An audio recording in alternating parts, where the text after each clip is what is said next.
Hi, my name is Miriam from San Francisco, and with regard to Nietzsche and nihilism, I'm wondering in what sense does Nietzsche's eternal recurrence perhaps provide a ground for meaning? Whoa, good question. We have to explain to people what that is that you're talking about.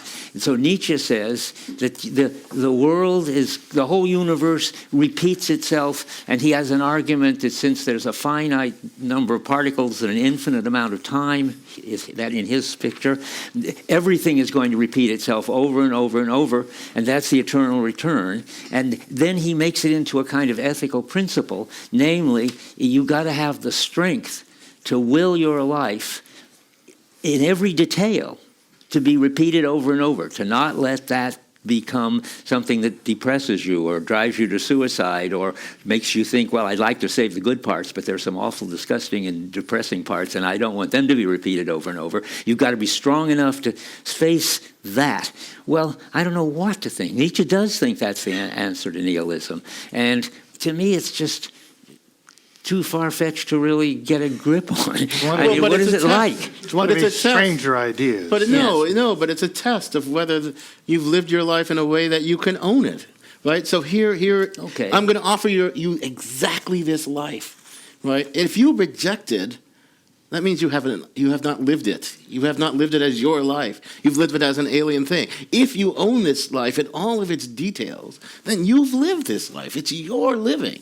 And it's sort of quasi-Kantian, except yes, crazy Kantian. There's a little ambiguity there. I mean, if I could live my life over again as opposed to nothing, I suppose I'd live it over again. It's had a lot of good moments. But if I had my choice between living my life just as it was over again and making some improvements, I would definitely make some improvements. Well, again, that's a test that you haven't owned this life of yours. And so it's not a test that I haven't lived my life. It's just a realization that certain decisions were mistaken. Nietzsche's out of his gourd. We're getting so you don't. So your gods. You say luring back the gods.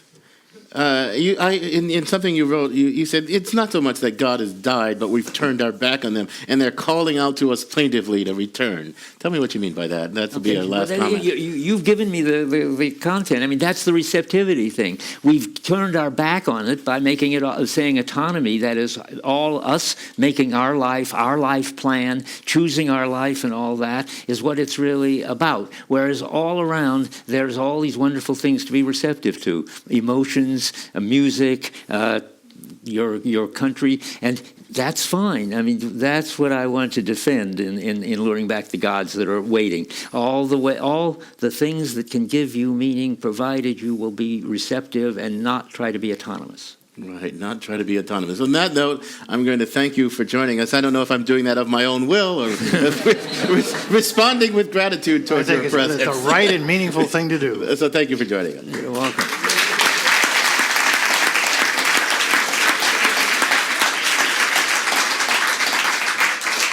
Our guest has been Hubert Dreyfus, Professor Emeritus of Philosophy from the UC Berkeley, co-author with Sean Kelly of A Life Well Lived, Luring Back the Gods in a Secular Age.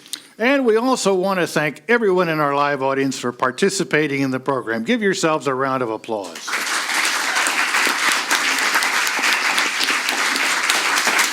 So John, what are your final or penultimate or penultimate thoughts about my final this meaningful thought, yeah. Right? I wrote a little poem for the occasion. God is great and God is good. He gives us values, meaning, and food. What he doesn't do, sadly, is exist. And that has left philosophers irked. But you can't have everything.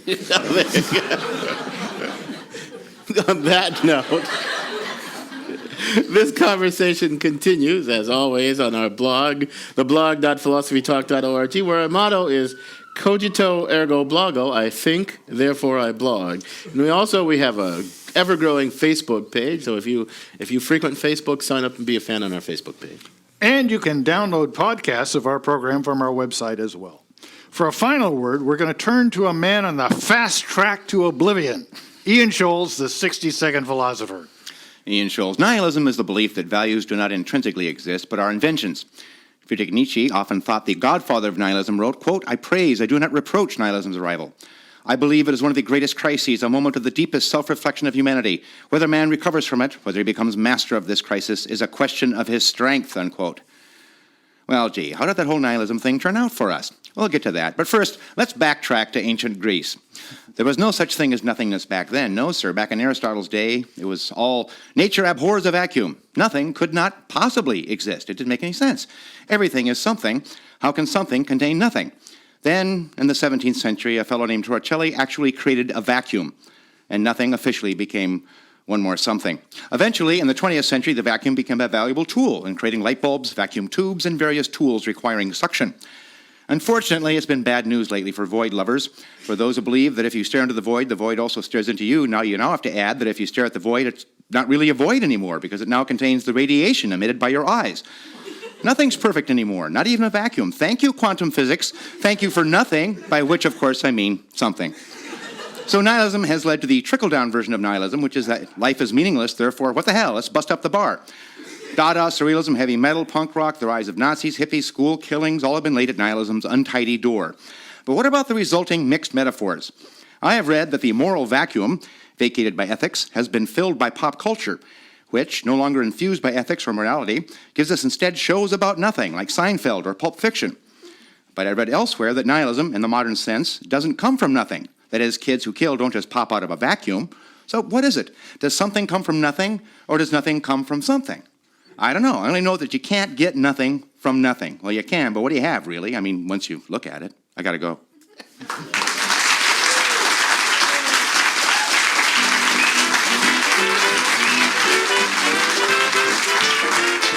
Philosophy Talk is a presentation of Ben Manila Productions and the trustees of Leland Stanford Junior University, copyright 2009. Our executive producer is David Demarest. Special thanks to Kadar Lawrence. Thanks also to Dan Brandon, April Dembowski, Miró Kessler, Kathy McClanahan, and Corey Goldman. Our production coordinator is Devin Strolovich. Daniel Elstein and Ben Hirsch are our directors of research. Leo Weiss is our webmaster. Support for Philosophy Talk comes from the Stanford Humanities Center, various groups at Stanford University, and the Friends of Philosophy Talk. And from the members of KALW, local public radio San Francisco, where our program originates. The views expressed or misexpressed on this program do not necessarily represent the opinions of Stanford University or of our other funders. The conversation continues on our website, philosophytalk.org. I'm John Perry. And I'm Ken Taylor. Thank you for listening. And thank you for thinking.